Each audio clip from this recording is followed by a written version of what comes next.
Gracias. Quiero que abra su Biblia en Job 2, versículo 9. Job 2, 9.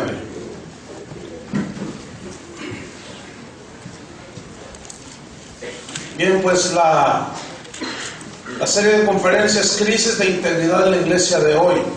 Y esta enseñanza o predicación, que es la número 1, yo le titulé a manera de interrogación: ¿hay crisis en la iglesia de hoy?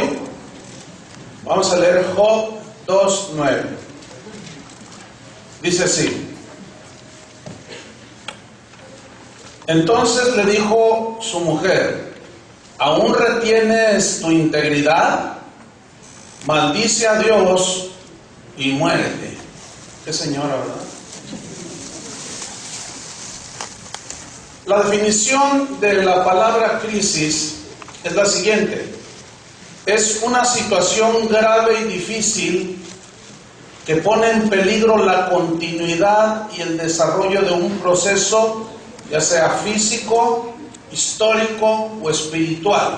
Esa es la definición del vocablo crisis.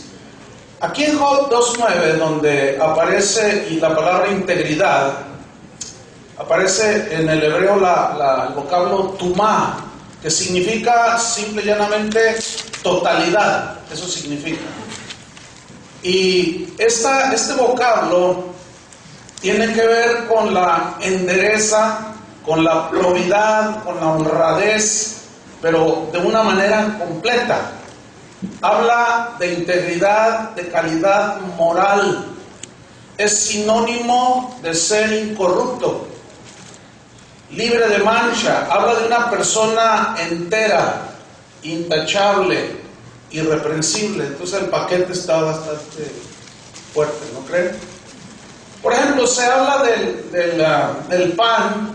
Cuando se dice pan integral, significa que tiene todas las propiedades del grano de trigo, que no le rebajan nada. Entonces esa palabra tamá habla de totalidad en la integridad. Entonces hablar de integridad es hablar de fidelidad total, o sea, no medio fieles, no, habla de fidelidad total, habla de confiabilidad total en grado superlativo, no media confiabilidad, no. Integridad habla de credibilidad total. Y la corrupción actual de la iglesia cristiana, que está prevaleciendo desgraciadamente, está impidiendo el desarrollo espiritual de la iglesia. La falta de integridad en muchos cristianos, pero sobre todo en los ministros del Evangelio, ha deshonrado el Evangelio de Jesucristo. Y esto es muy lamentable. La falta de integridad es un mal que se ha ido agudizando. Mientras más pasan los días, cada día en el mundo se va agudizando la falta de integridad. Y desgraciadamente también, aparte de que el mundo se está desintegrando, fíjense la palabra, ha invadido las vidas de muchos cristianos, pero también de muchos que ministramos dentro de la iglesia. Déjeme contarle un episodio que viví en la ciudad de Chicago, un amigo que tengo allá en Illinois. Resulta que yo estaba ahí compartiendo en su iglesia. Y me dijo, en un receso que hubo, me dijo: oye, necesito ir a comprar un par de micrófonos, ¿me acompañas? Y le dije: sí, vamos. Llegamos a un Guitar Center y ya pidió los micrófonos. Entonces, ¿cuánto? No, pues que $200 y pico. Entonces el pastor sacó una chequera. Entonces le dice, ya le da la cantidad y le entrega el cheque. Entonces cuando lo ve, el cajero dice: no, dice, cheques de pastores no recibo. Entonces le dice: ¿pero por qué no? Dice: no, dice, mire, venga. Y me dice: ven, a ver, ¿qué nos va a enseñar? Y nos metió a su oficina, el manager. Entonces abre un cajón y sacó un fajo así de cheques de pastores que no los podían cobrar porque no tenían fondos. Y a mí me dio mucha pena y es increíble que estén sucediendo ese tipo de cosas.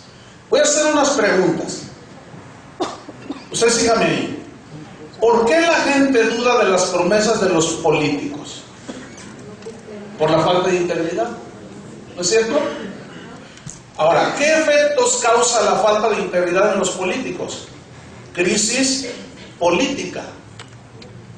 Pregunta, ¿por qué muchos patrones dudan de sus empleados?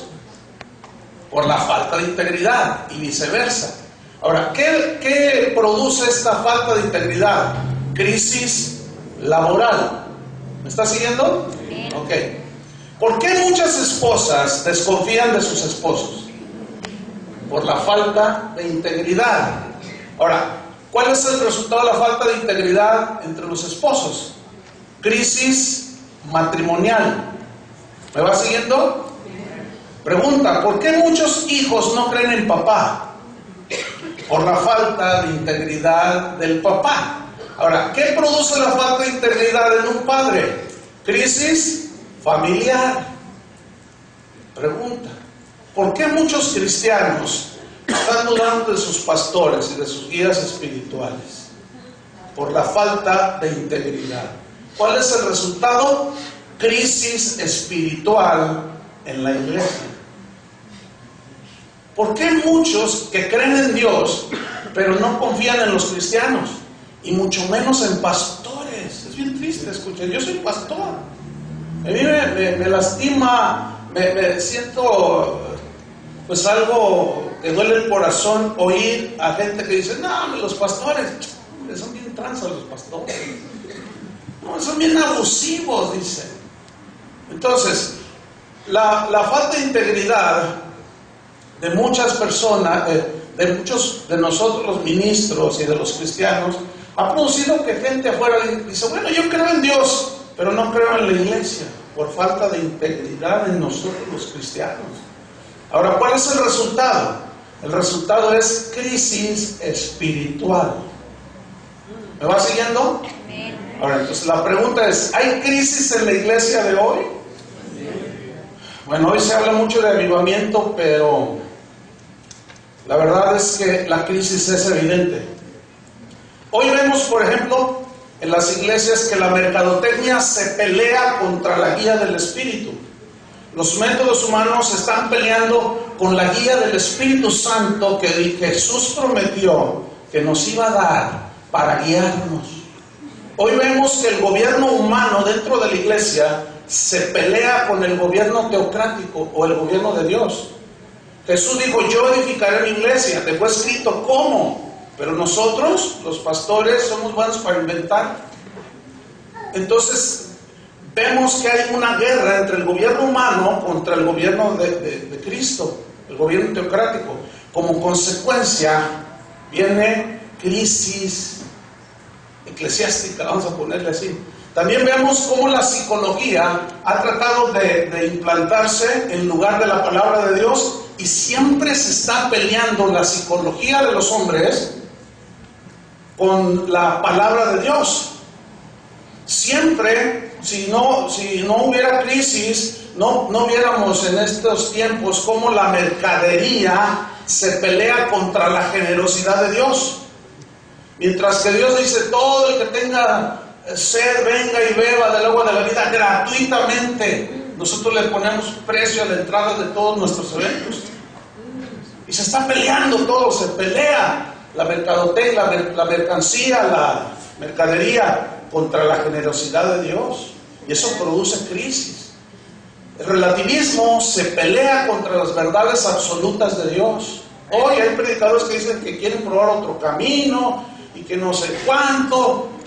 Y las verdades absolutas de Dios son, Él es el camino, la verdad y la vida. No dice un camino, dice, Él es el camino.